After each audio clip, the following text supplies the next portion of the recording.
Septembra nogalē Rīgā Pāvila Jurjāņa mūzikas skolā Latvijas profesionālās ieviešas un profesionālās vidējās izglītības mūzikas programmas pedagogi apmeklēja tālāk izglītības kursu. Kolektīvās muzicēšanas specifika profesionālo vidējo mūzikas izglītības programma audzēkņu kameransambļos. Tieši ansambļu muzicēšana tā ir ļoti svarīga mācību procesa forma, jo tā veido saskarsmes formas, sadarbības spējas, galu galā vairs neesi es, bet esam mēs. Pasniegt meistarklases mūzikas skolu pedagogiem Rīgā bija ieradies Petras Kunce, izcils lietuviešu vijolnieks, Eiropas kameramūzikas skolotāju asociācijas valdes loceklis.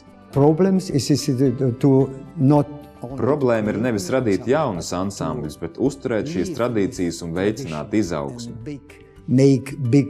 Ka viņš arī deva jaunus impulsus un arī norādījumus un arī tādus profesionālus tehniskus aizrādījumus jaunajiem muziķiem, kā viņiem strādāt tālāk. Mēs spēlējām Grīga sonāti, kas mums vēl ir diezgan jauns skaņdarbs, un viņš palīdzēja savākt mums visu to formu uzbūvēt kā vienotu veselumu. Lai mūzikas skolu pedagogus rosinātu meklēt jaunus metodiskus risinājumus, kopš 2009. gada Eiropas sociālā fonda projekta ietvaros Kultūras nemateriālā mantojuma centrs piedāvā pedagogiem iespēju paaugstināt kompetenci tālāk izglītības kursos.